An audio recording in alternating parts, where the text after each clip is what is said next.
Labadiena, mėly Patreon kanalo žiūrovai, YouTube, TikTok ir kitų platformų. Aš gydytojas Vytautas Abraitis, medicinos mokslo daktaras ir šiandien gamintojo Vitanus prašymu tęsiu ciklą Žinokime, kad dedame į burną. Ir kalbėsiu apie bakopą. Aš nemaniau, kad ji tokia poliprofilinio poveikio. Štai yra žolelė, žinojau apie ją daug, bet tiek, kiek dabar pasigilinęs sužinojau, tai tikrai yra labai daugiaprofilinis veikimas. Dėl to daug piešiu, kad suprasti. Nėra paprasta tą suprasti. Žodžiu, pradėsiu nuo vardinti iš eilės visus tuos bakopos ir bakozidų poveikius. Bakozidai yra veikliosios medžiagos būtent bakopo monieri žolės. Aš jums dabar piešiu neuroną. Neuronas tai yra toks žvaigždės formos ląstelė, kuris turi keletą dendritų, tai yra trumposios ataugos ir vieną ilgą aksoną. Tarpusavį neuronai bendrauja dendritais. Jų bendravimo vieta vadinasi sinapsė. Keleto neuronų aksonai formuoja nervinį kamieną. Pavyzdžiui, tinklainėje esantis neuronai, tinklainės ląstelės formuoja susimetę tokį optinį nervą, kuris eina į pakaušio sritį, kuri yra atsakinga už regėjimą. Ir bakozidai, tai yra bakopos mikrodalelės, jie yra antioksidantai neurotropiniai. Jie saugo neuronus nuo pažeidimo. Irgi netgi stimuliuoja dendritų augimą ir šakojimąsi. Tai yra histologų radiniai. Tuoj pavardinsiu, kuriuose srityse veikia stipriausiai, nes šitos informacijos daug, visko į galvą sunku įsidėti. Tai yra prefrontalinės pilkosios medžiagos dalies, prie kaktos, striatum, tai yra toksai branduolys, kuris yra smilkinė truputėlį giliau, hipokampas irgi smilkininė dalis. Ir, kaip rašo PubMedo mokslininkai, tai pagerina neuronų sveikatą ir reguliuoja kinazių bei mažina apoptozes, tai yra neuronų žūtį. Tai toks yra vienas iš pagrindinių, tai yra veikia membraną tiek teigiamai, tiek paties neurono, tiek jo branduolio, tiek kitų ląstelių elementų. Vienas iš bakozidų poveikių. Kitas bakozidų poveikis – neurotransmisija. Jeigu dabar šitą vietą mes padidinam, ateina plokštelė aksonas ir kitas aksonas. Tai yra dar padidinta, čia yra šita sinapsė, čia yra daugybė neuromediatorių. Neuromediatoriai vienas iš pagrindinių yra acetilcholinas, be kurio čia be jokių šansų išgyventi žmogus neturi. Ir neurotransmiterių, tai yra kaip acetilcholino tipo medžiagų santykiai reguliuoja įvairios fermentinės sistemos, viena iš jų cholinesterasė. Tai yra toks fermentas, kuris ardo acetilcholiną. Tai bakopa yra cholinesterasės antagonistas. Ir acetilcholiną ardo lėčiau. Dabar kame kampas? Yra simpatinė nervų sistema ir parasimpatinė. Acetilcholinas yra parasimpatinės nervų sistemos mediatorius. Ką reguliuoja parasimpatinė sistema? Tai yra atsipalaidavimo sistema, virškinamasis traktas, visa lytinė sistema, iš esmės ir viskas. Simpatinė yra dėmesio, kažkas mūsų užpuola, mes norim kautis, mums išsiplečia bronchai, atsiranda tachikardija, išsiplečia vyzdžiai, pašiurpsta oda, mes einam muštis. Tai yra simpatinė, o atsipalaidavimas yra parasimpatinė. Tai būtent acetilcholinas mus atpalaiduoja. Ir su acetilcholinu teigiamai sugyvena bakopa. Būtent bakopo monieri, nes ji inaktyvuoja cholinesterasę, iš dalies be abejo. Ir be cholinesterasės mes neišgyventume, bet bakopa veikia taip. Dar poveikis į neurotransmisiją. Šiek tiek stimuliuoja GABA receptorius. GABA, jau jums sakiau, tai yra gamma aminosviesto rūgštis, ta, kuria stipriausiai veikia ašvagandą. Būtent, bet už ašvagandą poveikis yra silpnesnis. Dėl to kaip anksiolitikas, tai yra nerimą malšinanti dalelė, bakopa yra šiek tiek silpnesnė. Bet bakopos esmė yra pažintinė funkcija.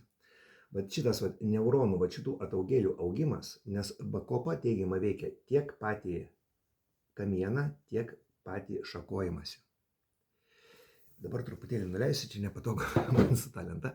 Tai va, toks yra bakopos esminis veikimas. Dar tokie mažiau išreikšti. Bakopa yra antagonistas beta amiloido. Mes visi žinom, kas tai yra Alzheimerio liga. Tai yra baisi liga, kada prasideda nuo to, kad žentas pradeda vogti pinigus, brangenybės ir visa kita. Aš čia truputėlį šaržuoju, bet tai labai dažnas simptomas. Ir žmogus neprisimena daug ko, bet jau yra pažengus liga. Bet aš apie tai jau kalbėjau 10 kartų, bet dar pakalbėsiu, aš pastebėjau įdomų dalyką. Jūs labai greitai viską užmirštate. Tai va, ne tai, kad jums asmeniškai taiko, apskritai žmonės taip viską užmiršta, bet kokiam lygmenį. Tai va, tai yra dviejų rūšių. Alzheimeris yra kraujagyslinė demencija, tai storulių, diabetikų, tokių hipertonikų liga, kai žmogus pats save savo valios nebuvimu tiesiog nukvailina. Bet yra ir įgimtas tipas, amiloidinis, apie jį aš kalbėjau prieš kokius gal gerus metus, kada nors pakalbėsiu išsamiau. Ir žmogus gali būti kaip Ronaldo, tokio sudėjimo ten kaip Ronaldo ar Butkutė, tokio sudėjimo, tokio grožio ir sirgti Alzheimerio liga, nes jo smegenyse kaupiasi beta amiloidas, toks bjaurus plastelinas, histologiškai nudažęs, toks šviesiai mėlynas, ir jisai trikdo neuronų funkciją. Tai bakopa yra to plastelino antagonistas. Bakopa yra beta amiloido antagonistas. Ir dėl to profilaktikai nuo Alzheimerio, jeigu pas jūs yra ypatingai giminėtas tipas, kur serga ir Jordana čia nemandagus paaiškinimas, Ronaldo tipo žmonės, taip tokie, kurie atrodo jisai ir sveikai gyvena, sportuoja, valingas, gražus kūnas, ištreniruotas, bet jisai serga. Tai tokiam tipui profilaktikai bakopa labai yra tinkamas preparatas. Taip pat bakopa mažina koncentraciją prouždegiminių medžiagų. Tai yra TNF-alfa ir interleukinas 6. Mažina uždegiminės būtent smegenyse. Čia tokios smulkiau išreikštos funkcijos taip pat mažina kraujagyslių tonusą smegenyse, reiškia gerina kraujotaką. Kada kraujagyslė yra tonuse, raumuo susitraukęs, jos diametras mažėja. Kada atsipalaiduoja, didėja, irgi gerina smegenų kraujotaką.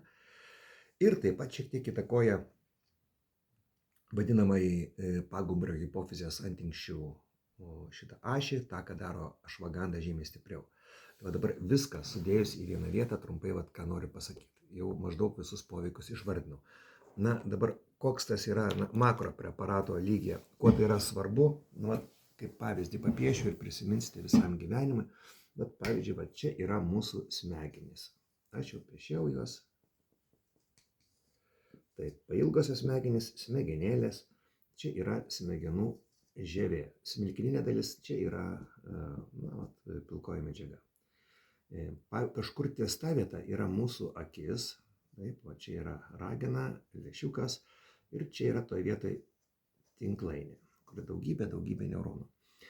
Dendritais, štai šitais tinklainė susijungia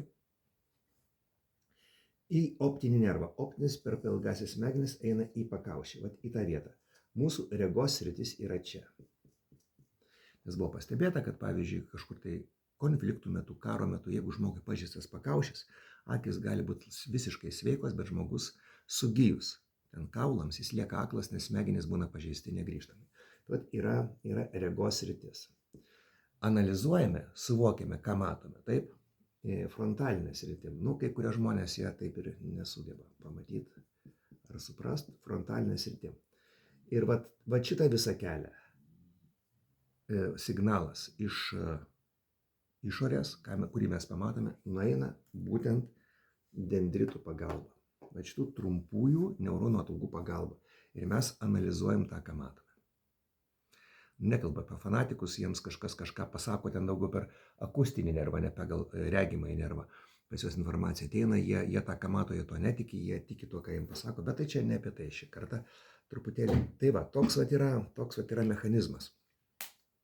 Ir jeigu, pavyzdžiui, vat, jums būtent reikia pažintinę funkciją, tai yra įsiminimą informacijos, analizę padidinti, tai Bakopa Monieri yra faktiškai vienintelis adaptogenas natūralios kilmės, kuris tai sugeba padaryti. Ashwagandha yra daugiau anksiolitikas ir turi šiokį tokį antidepresinį poveikį. Vat aš tą lentelę dariau. Gal kokią 2 mėnesiai atgal aš piešiau lentelę, lyginau Ashwagandhą ir Bakopą. Tai vat Bakopas privalumas yra pažintinė funkcija.